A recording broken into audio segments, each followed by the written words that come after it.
Ima, dans quelques heures, tu vas faire ta grande rentrée montréalaise et pas n'importe où, au Théâtre Saint-Denis 1. Comment te sens-tu? Je me sens super bien. Je me sens prête. Je me sens fébrile, excitée, énervée. Tous les termes qui veulent dire que ça bouge et qu'il y a bien des papillons dans mon ventre, là, ils sont tous là. Là, ce sera pas la première fois que tu vas le faire. Tu l'as fait à Laval, également au Capitole de Québec. En quoi cette représentation-là de ce soir est plus importante que les autres, peut-être? Ben c'est comme la première officielle. Il y a beaucoup de médias qui vont être là. Il y a des critiques de journaux, magazines. Donc, puis il y a encore plus de monde que dans les autres shows.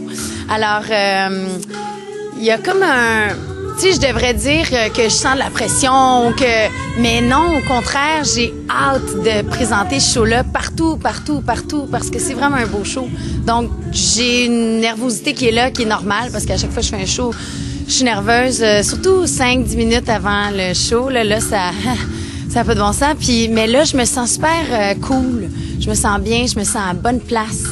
Et j'ai tellement une équipe de Formule 1 que je dis les musiciens, tout le monde, donc c'est extraordinaire. On parle du show, parlons-en. On doit s'attendre à quoi de ce spectacle-là? Est-ce qu'on doit s'attendre à ce qu'on a vu à ton lancement encore plus? Oui, encore plus. Plus d'espace sur la scène, comme tu peux voir, là. Je me rends compte de plus en plus que quand je me retrouve sur une scène, je me sens chez moi. Je me sens bien comme il n'y a pas autant d'endroits où est-ce que je me sens vraiment bien. Donc, j'ai invité les gens chez moi, dans mon salon. Donc, c'est un salon super comfy, super chaleureux. Il y a beaucoup de couleurs dans le rouge, le rosé, le orange. Et je les amène voyager. On va voyager ensemble à travers la musique, à travers les émotions. Puis c'est des interprétations de grands classiques que beaucoup de gens connaissent, revisiter complètement, plus souvent qu'autrement, différents des premières versions. Et il y a une primeur du nouvel album, il y a des surprises aussi. Le show, moi, je voulais que ce soit un show qui fasse ça tout le long. Donc, ça commence un peu smooth, ça monte toujours en intensité, en couleur, en image.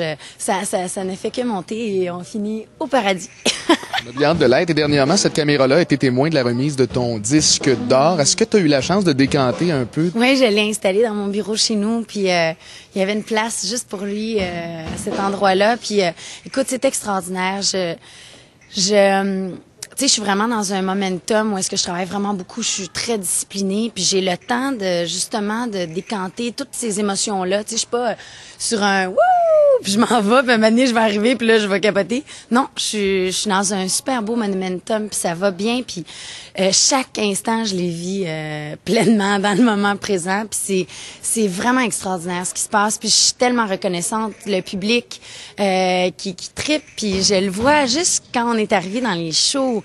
C'est la première fois où est-ce que je fais des shows dans des grandes salles comme ça, et que le public, ils connaissent les chansons, puis plus souvent qu'autrement, ils ont l'album, donc la chanson commence, puis puis là, ils applaudissent, puis la réponse, le feedback, il est là tout de suite. Et ça c'est le plus beau cadeau qu'un artiste sur scène peut recevoir. Yvon, on te souhaite une belle réponse de la part de ton public ce soir, surtout le mot de Cambronne, profites-en et amuse-toi surtout. C'est gentil.